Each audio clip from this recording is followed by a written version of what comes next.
I knew the moment I saw Patricia Hartman's Lexus SUV crawling down my street at 8 in the morning that my day was about to go sideways.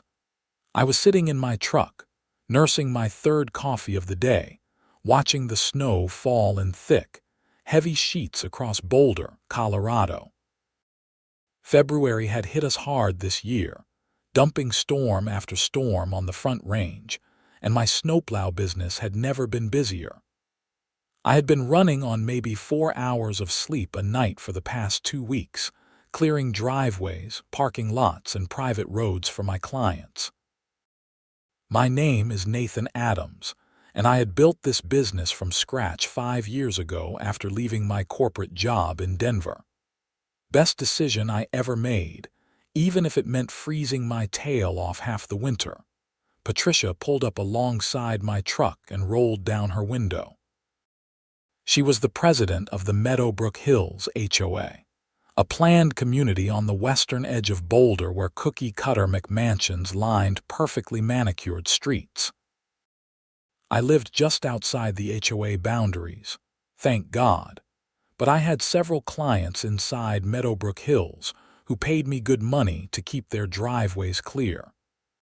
Patricia had made it her personal mission to make my life difficult ever since I had refused to give her a discount on snow removal services last year. "Nathan," she called out, her voice sharp enough to cut through the howling wind. "I need to speak with you immediately."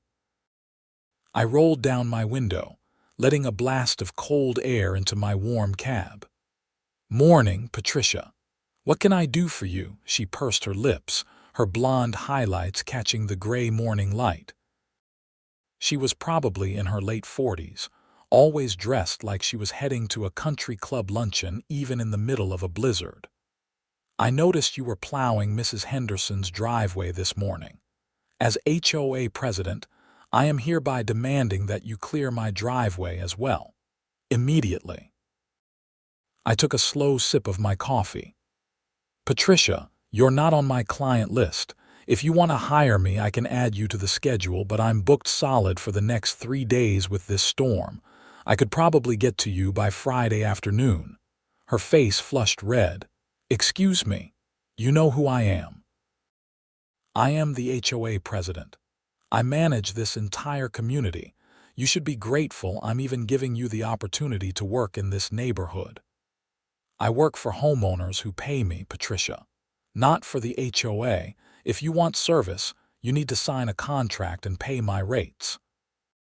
She leaned out of her window, her voice rising.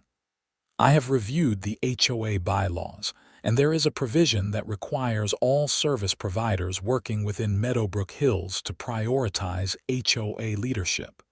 That means you are legally obligated to clear my driveway first." I had to bite back a laugh. "That's not how contract law works, Patricia. I have agreements with individual homeowners. The HOA doesn't employ me." "We'll see about that," she snapped. "I am giving you 1 hour to have your plow in my driveway, or I will have you banned from working in this community. Every single one of your clients will be fined for using an unauthorized contractor." Before I could respond, she rolled up her window and peeled off down the street, her tires sliding slightly on the fresh snow. I sat there for a moment, shaking my head. This was exactly the kind of power trip nonsense that made people hate HOAs. Patricia had been escalating her demands for months, sending me threatening emails about parking my truck on the street while I worked, claiming I was creating safety hazards, and trying to force me to attend HOA board meetings to explain my business practices. I pulled out my phone and called my lawyer, Dennis Morrison. He had helped me set up my LLC and reviewed all my contracts. He answered on the second ring. "Nathan, please tell me you're calling to say you're taking a vacation." "I wish." "I've got a situation with the Meadowbrook Hills HOA president. She's threatening to ban me from the neighborhood unless I plow her driveway for free." Dennis sighed. "Let me guess. Patricia Hartman. You know her, unfortunately." She tried to sue a landscaping company last summer for the same thing. The case got thrown out. HOAs can't compel independent contractors to provide free services. That's not what bylaws are for. They govern homeowners, not outside businesses. That's what I figured. But she's threatening to fine all my clients if they keep using me. She can't do that either. Well, she can try, but it won't hold up. HOAs can restrict certain types of contractors for legitimate safety or insurance reasons, but she would need to go through proper channels and prove cause. Tell your clients to document everything if she starts issuing fines. They can fight them. I thanked Dennis and hung up. The snow was coming down even harder now, and I had a full day of plowing ahead of me. I decided to put Patricia out of my mind and focus on my actual paying customers. That lasted about 3 hours. I was finishing up the driveway of Tom Brennan, one of my longtime clients in Meadowbrook Hills, when my phone started blowing up with text messages. Tom came out of his house, bundled in a parka, waving a piece of paper. "Nathan, did you see this?" He thrust the paper at me. It was an official HOA notice printed on expensive letterhead. Notice of violation, it read in bold letters. Per HOA Bylaws Section 12.4, all homeowners utilizing unauthorized contractors for snow removal services are subject to immediate fines of $500 per incident. Nathan Adams of Adams Snow Removal has been designated as an unauthorized contractor, effective immediately. Any homeowner who continues to employ his services will face daily fines until services are terminated. I felt my jaw clench. This is insane. When did you get this? It was taped to everyone's door about an hour ago. Nathan, I can't afford $500 daily fines. My wife is going to kill me. Tom, this isn't legal. My lawyer says she can't do this. Maybe not, but she is doing it. Half the neighborhood is freaking out. Mrs. Henderson already called your competitor, Summit Snow Services, to take over her contract. I felt a surge of anger. Summit Snow Services was run by Patricia's cousin, Derek Hartman. This wasn't about bylaws or safety. This was about steering business to her family. Tom, sit tight. Don't do anything yet. I'm going to handle this. I climbed back into my truck and drove directly to Patricia's house. It was one of the largest homes in the development. A sprawling 2-story with a 3-car garage and professional landscaping that probably cost more than most people's cars. Her driveway was buried under at least 18 inches of snow, with drifts piling up against her garage doors. She hadn't bothered to clear any of it. I parked on the street and walked up to her front door, my boots crunching through the deep snow. I rang the doorbell and waited. Patricia opened the door wearing yoga pants and a cashmere sweater, holding a glass of white wine even though it was barely noon. "Nathan," she said, her voice dripping with fake sweetness. "Have you reconsidered my offer? Patricia, you can't fine my clients for hiring me. That's not legal. You're abusing your position." She took a sip of her wine. "I have every right to determine which contractors meet our community standards. You have been deemed unsuitable. Because I won't work for free, or because your cousin Derek wants my clients." Her smile faltered for just a second. "I don't know what you're implying, but I suggest you watch your tone. This community has standards and we intend to maintain them.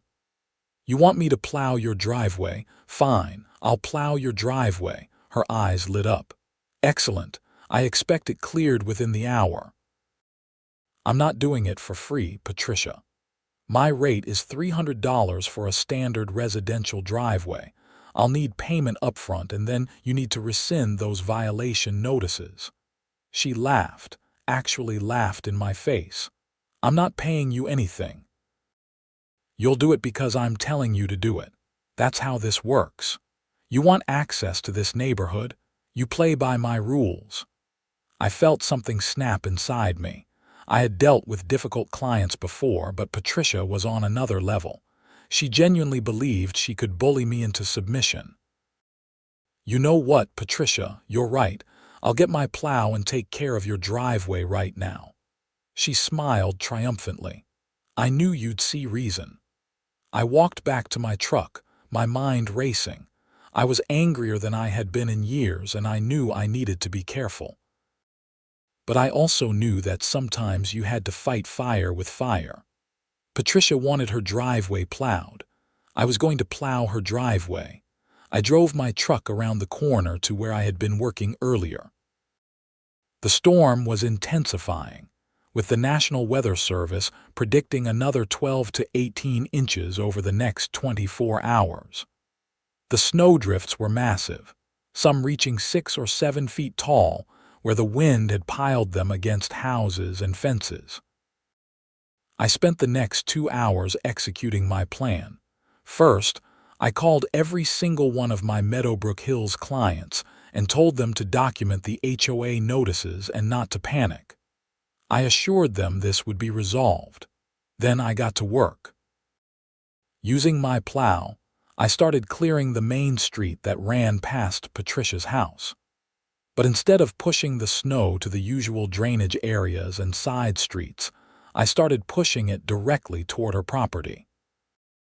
Every pass I made, I angled my blade to deposit more snow onto her lawn, her sidewalk, and especially her driveway. It wasn't vandalism. I was just plowing the street, which was technically a public service. Where I chose to put the snow was my professional judgment. And I judged that Patricia's property was the perfect spot.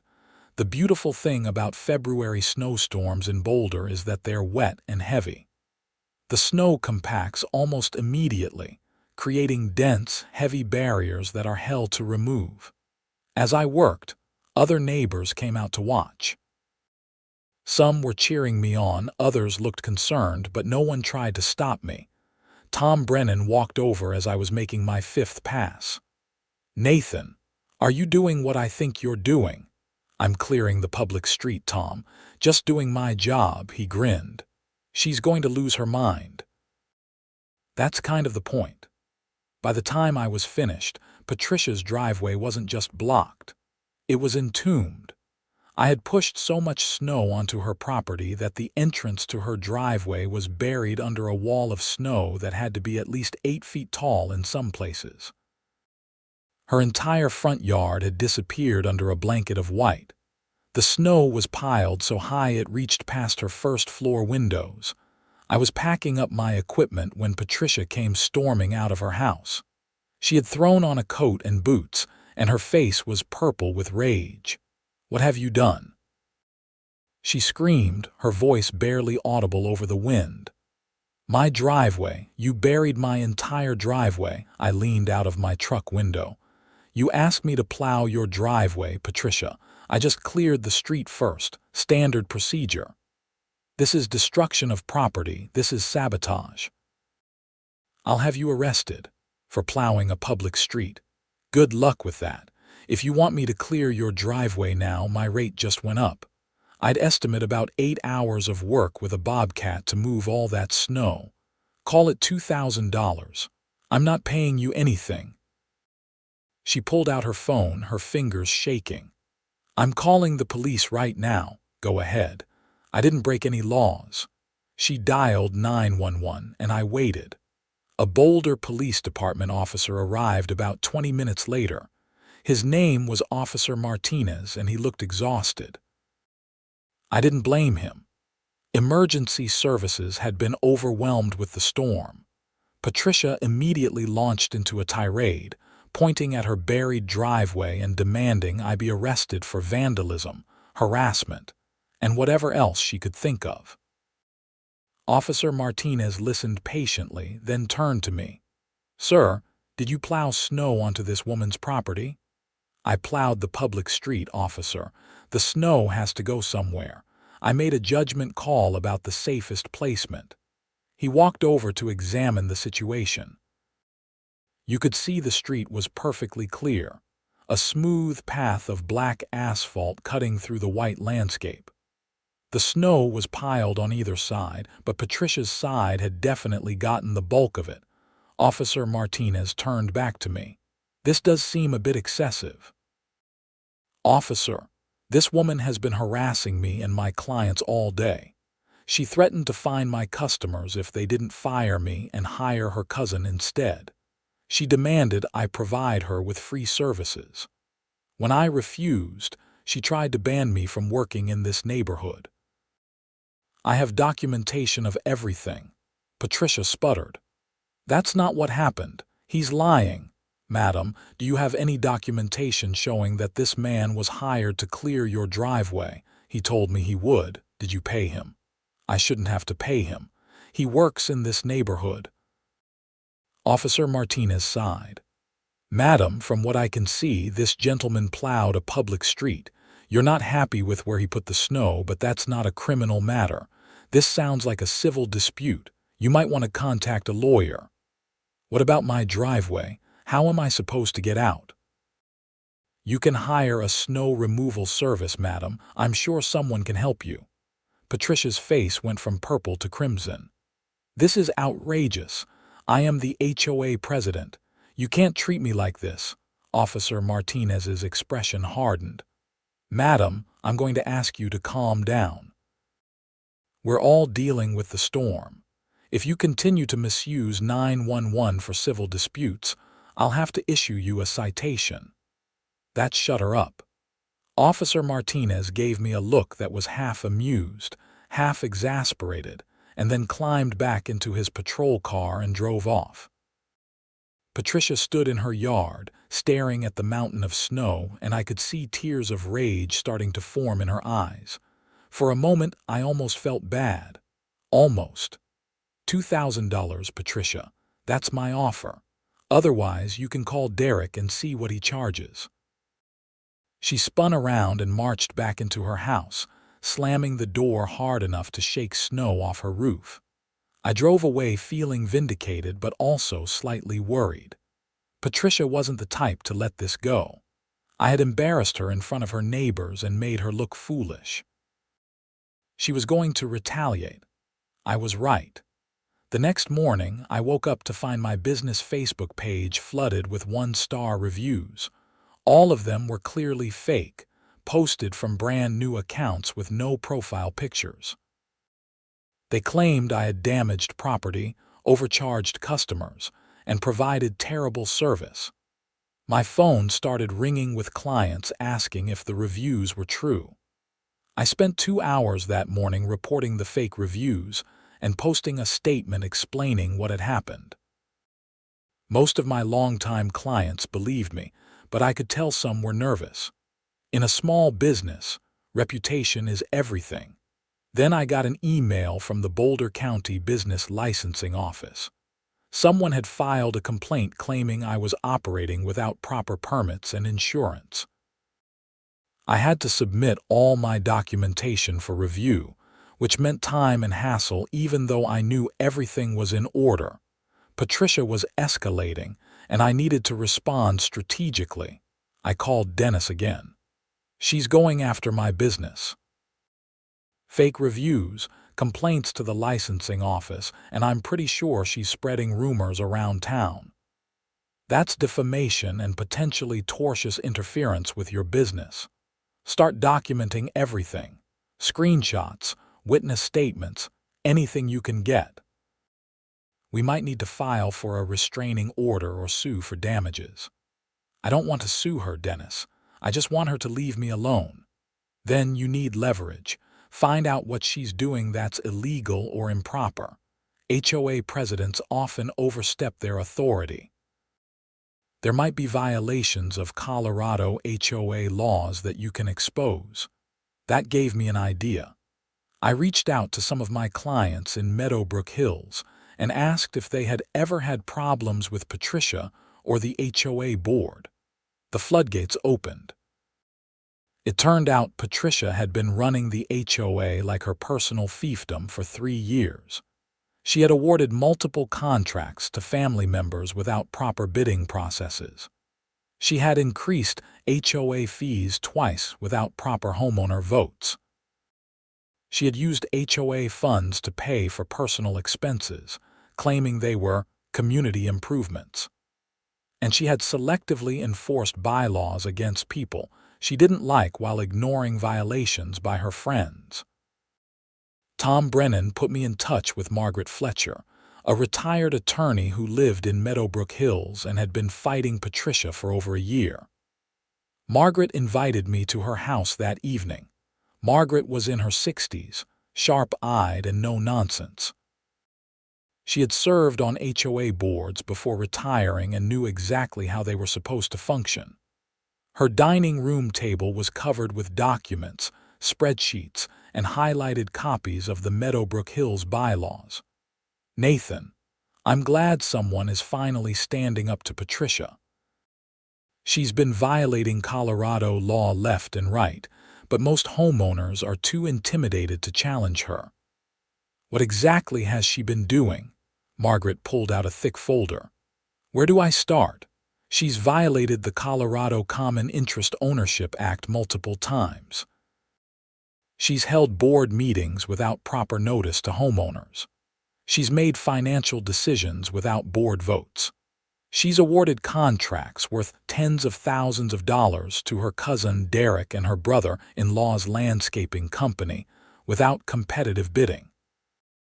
And she's been using HOA funds to threaten legal action against anyone who questions her.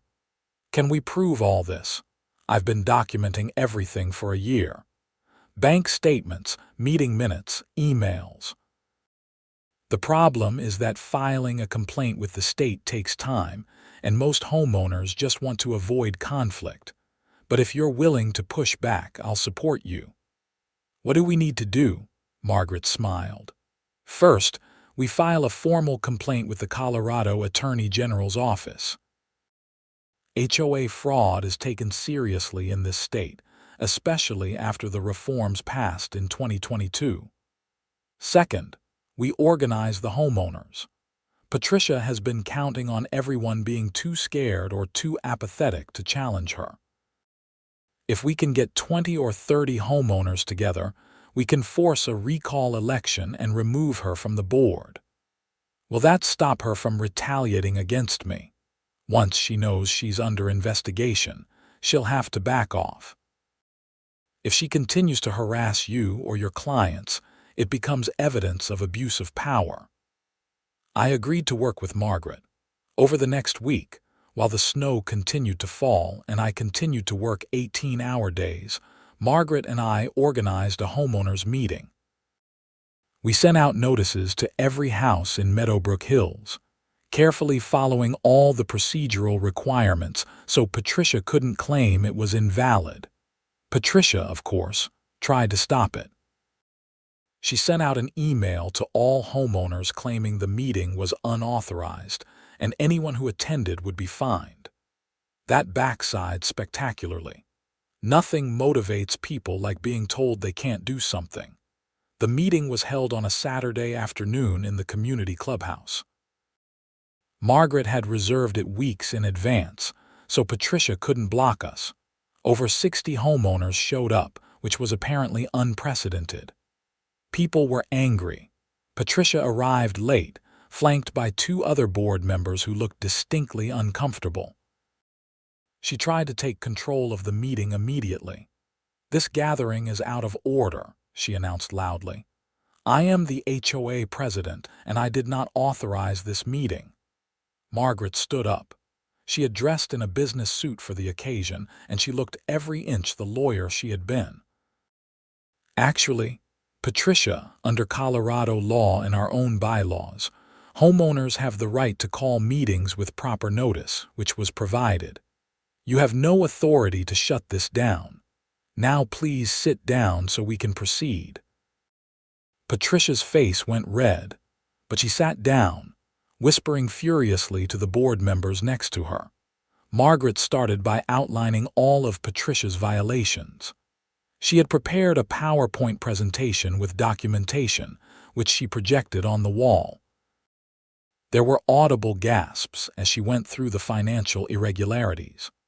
Patricia had paid her cousin Derek over $40,000 in snow removal fees over the past 2 winters, despite never putting the contract out for competitive bidding. She had paid her brother-in-law $30,000 for landscaping services that were never fully completed. She had spent HOA funds on a community appreciation event that turned out to be her own birthday party at an expensive restaurant. "This is slander," Patricia shouted, jumping to her feet. "I have done nothing wrong. Everything I've done has been for this community." "Then you won't mind explaining these bank statements," Margaret said calmly, displaying images of HOA checks made out to Patricia's family members. "Or these emails where you threatened homeowners who questioned your decisions. Or this recording of a board meeting where you voted to fine Nathan Adams without proper cause. I don't have to explain anything to you people. I am the president. You are an elected representative who has violated your fiduciary duty," Margaret shot back. "And as of Monday morning, there will be a formal complaint filed with the Colorado Attorney General's office and the local district attorney. Colorado takes HOA fraud very seriously, Patricia. You could be facing criminal charges." The room went silent. Patricia looked around at the sea of angry, disappointed faces. For the first time since I had known her, she looked scared. "I want to vote," Tom Brennan called out. "I move that we immediately recall Patricia Hartman from the HOA board and schedule an emergency election." "Seconded," 3 people said at once. Margaret smiled. "All in favor." Almost every hand in the room went up. All opposed. Patricia and the 2 board members sitting next to her raised their hands. That was it. The motion carries. "Patricia, you are hereby removed from your position as HOA president, effective immediately. Please turn over all HOA documents, bank cards, and passwords to the interim board within 24 hours. Patricia looked like she was going to have a stroke. "You can't do this. This is illegal. I'll sue every single one of you. You're welcome to try," Margaret said. "But I'd suggest you spend your money on a good criminal defense attorney instead." Patricia grabbed her purse and stormed out, leaving the 2 other board members looking shell-shocked. The room erupted in applause. After the meeting, at least a dozen homeowners came up to thank me. Several apologized for dropping my services when Patricia had threatened them. Tom Brennan shook my hand vigorously. "Nathan, I'm sorry we didn't stand up to her sooner. She had everyone scared." "It's okay, Tom. I'm just glad it's over." Margaret came over looking satisfied. "This is just the beginning, Nathan. We need to do a full audit of the HOA finances and make sure everything is documented for the authorities. But Patricia won't be bothering you anymore." I drove home that night feeling lighter than I had in weeks. The snow was finally tapering off, and the forecast predicted clear skies for the next few days. I could catch up on sleep and maybe even take a day off. But I should have known Patricia wasn't done. 2 days later, I was working on a commercial lot in downtown Boulder when I got a call from Officer Martinez. "Mr. Adams, I need you to come down to the station. We have a situation." My stomach dropped. "What kind of situation?" "Patricia Hartman has filed a formal complaint alleging you made terroristic threats against her. She's claiming you threatened to physically harm her and her family." "That's completely false. I never said anything like that." I figured as much, but we have to investigate. "Can you come in this afternoon?"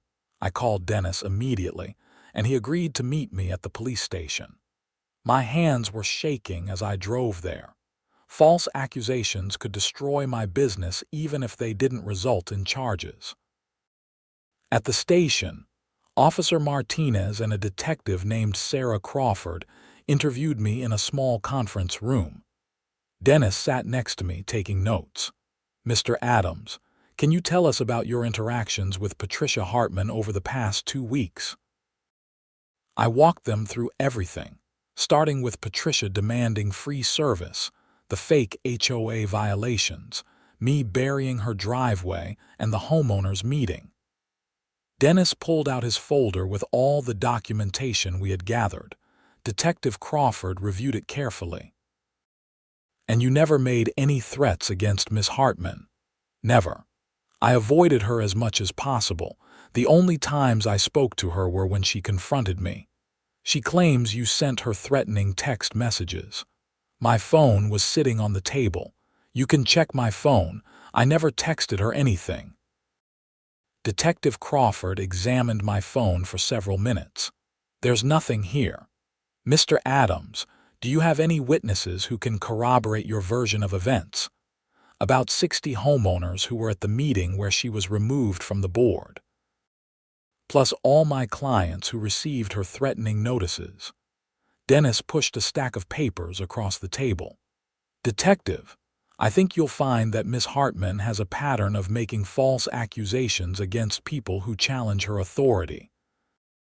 We have documentation of at least 3 other instances where she's done this." Detective Crawford studied the documents, then looked at Officer Martinez. They seemed to have a silent conversation. "Mr. Adams, I don't think we need to take this any further," Detective Crawford finally said. "It's pretty clear that Miss Hartman is retaliating against you. However, I do want to give you some advice. Stay away from her. Don't engage with her, don't respond to her messages, and don't go near her property.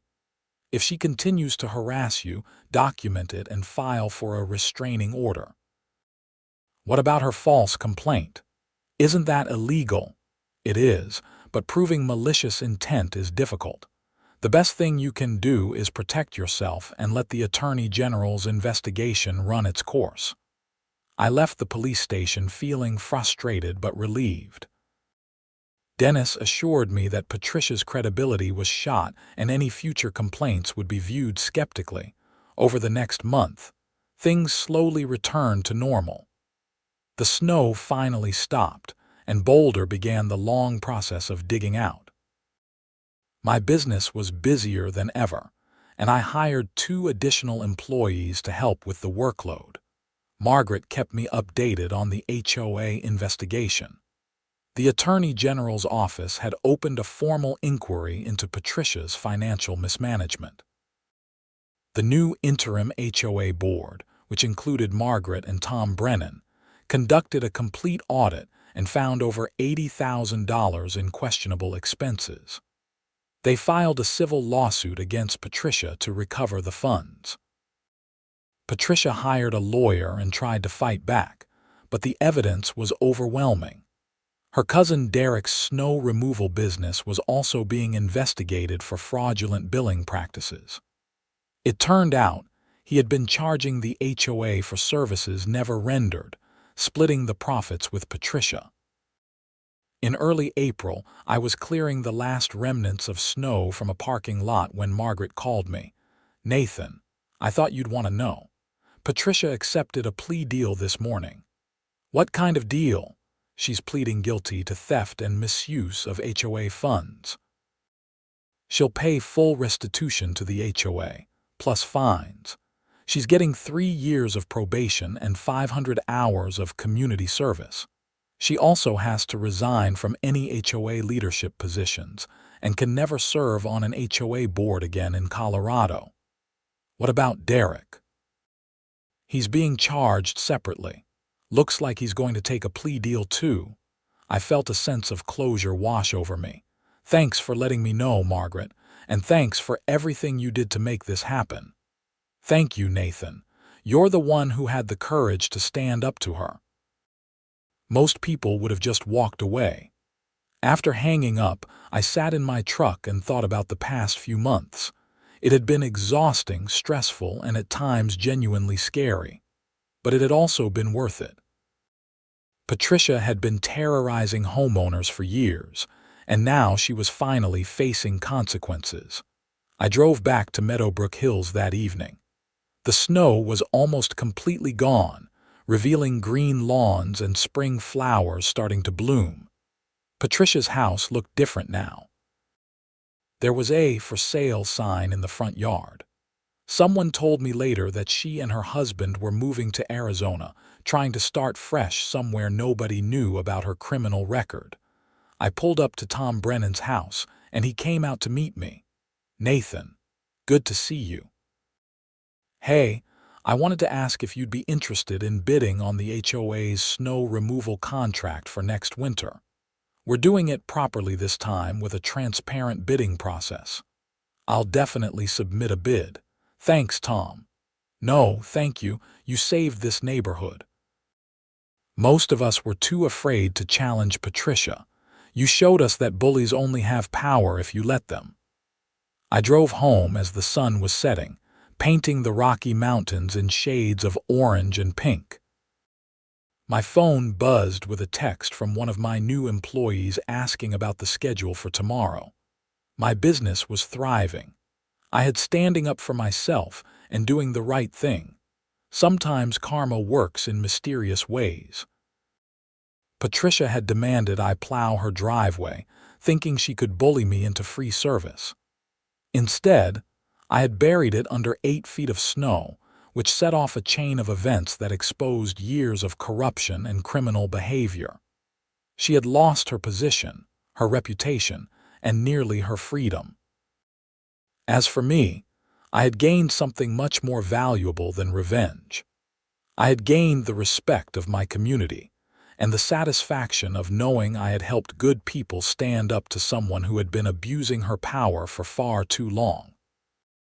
The next winter, when the snow started falling again, I had more business than I could handle. The Meadowbrook Hills HOA contract was one of my biggest accounts. Margaret had been elected as the new HOA president, and she ran things properly, with transparency, accountability, and respect for homeowners. One morning in December, I was plowing the main street in Meadowbrook Hills when I noticed a new family moving into Patricia's old house. A young couple with 2 small kids, loading boxes out of a moving truck. The husband waved at me as I drove past. I waved back, then continued down the street, my plow blade cutting a clean path through the fresh snow. The sun was shining, the mountains were beautiful, and I had a full day of honest work ahead of me. Life was good. And Patricia's driveway. It got plowed like everyone else's, properly and professionally, because that's what good service looks like. No drama, no power trips, no buried driveways. Just the way it should be. The legal fallout continued for several more months after Patricia's plea deal. I received a formal apology letter from the Meadowbrook Hills HOA, drafted by their new attorney, which explicitly stated that all previous violations issued against me were null and void, and that I had never been in violation of any legitimate HOA bylaws. Margaret made sure the letter was distributed to every homeowner in the community, clearing my reputation completely. Derek Hartman's snow removal business, Summit Snow Services, collapsed within weeks of the investigation becoming public. It turned out he had been running similar scams with 2 other HOAs in the Boulder area, overcharging for services and splitting profits with board members he had bribed. He eventually pleaded guilty to fraud and racketeering charges. His plea deal was less generous than Patricia's because he had a prior conviction for insurance fraud from 5 years earlier. He got 18 months in county jail followed by probation. The Denver Post ran a story about the case in May, highlighting HOA corruption and the importance of homeowner oversight. They interviewed me, Margaret, and several other Meadowbrook Hills residents. The article generated a lot of attention and led to the Colorado legislature proposing new regulations for HOA financial transparency. Margaret was even invited to testify at a committee hearing. I framed a copy of the article and hung it in my office, not because I was proud of the conflict, but because it reminded me that standing up for what's right matters, even when it's difficult and risky. my business continued to grow. I bought a second plow truck and hired 2 more employees. Word spread about what had happened, and I got calls from homeowners in other neighborhoods who were dealing with their own HOA problems. I couldn't help with all of them, but I always tried to point them toward resources like Margaret or organizations that advocated for homeowner rights. In July, the Meadowbrook Hills HOA held their annual summer barbecue. Margaret invited me as a guest of honor, which felt strange but also nice. I showed up with my girlfriend, Rachel, whom I had started dating a few months earlier. She worked as a nurse at Boulder Community Hospital and thought the whole story was hilarious. "So you literally buried this woman's driveway under 8 feet of snow because she was being a jerk?" Rachel had asked when I first told her. "I mean, when you put it that way, it sounds petty." "It sounds amazing. I deal with entitled people all day at the hospital. I wish I could bury them under snow." At the barbecue, people kept coming up to thank me and share their own stories about Patricia. Apparently, she had made a lot of people miserable over the years. One woman told me Patricia had tried to fine her $300 because her daughter's chalk drawings on the driveway were unsightly and violated community standards. Another man said Patricia had reported him to code enforcement for having his trash cans visible from the street for 20 minutes longer than allowed. Tom Brennan clinked a beer bottle to get everyone's attention. I want to make a toast to Nathan Adams, who had the guts to stand up to a tyrant and showed the rest of us that we don't have to accept abuse from people in power. And to Margaret Fletcher, who turned our righteous anger into actual change. Meadowbrook Hills is a better place because of both of you. Everyone raised their glasses and cheered. I felt Rachel squeeze my hand, and I realized how much had changed in just a few months. I had gone from being a guy who just wanted to run his business in peace to someone who had accidentally become a symbol of resistance against HOA overreach. After the barbecue, Margaret pulled me aside. "Nathan, I've been contacted by a few other HOAs in the area who want to reform their governance structures. They're asking if you'd be willing to speak at some homeowner meetings, share your story, and encourage people to hold their boards accountable." "I'm not really a public speaker, Margaret. You don't have to be eloquent. You just have to be honest. Your story resonates with people because it's real. You're not some activist with an agenda. You're just a small business owner who refused to be bullied." I agreed to think about it, though the idea of public speaking made me nervous. But a few weeks later, I found myself standing in front of 40 homeowners in a development in Louisville, a town just east of Boulder, telling them about my experience with Patricia and the Meadowbrook Hills HOA. The homeowners were dealing with their own problematic board president, a man named Richard who had been systematically harassing anyone who questioned his decisions. My story gave them the courage to organize their own recall election. 3 months later, I got an email thanking me because they had successfully removed Richard from the board and were in the process of reforming their HOA bylaws. It felt good to help, even in a small way. By the time winter rolled around again, I had established myself as more than just a snow removal contractor.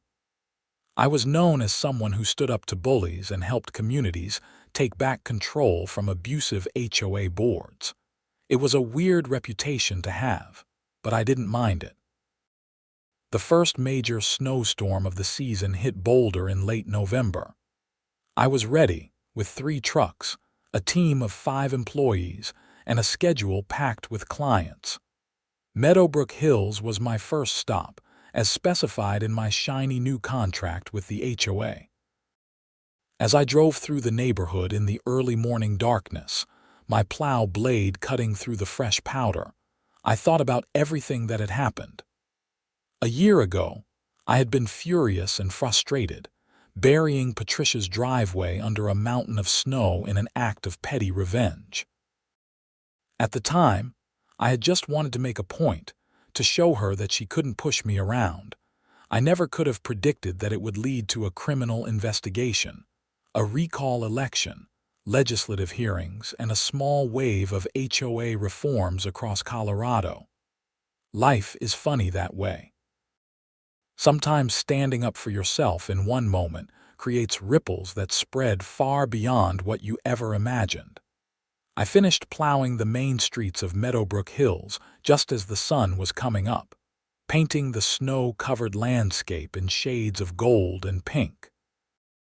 My phone buzzed with messages from clients thanking me for clearing their driveways before they had to leave for work.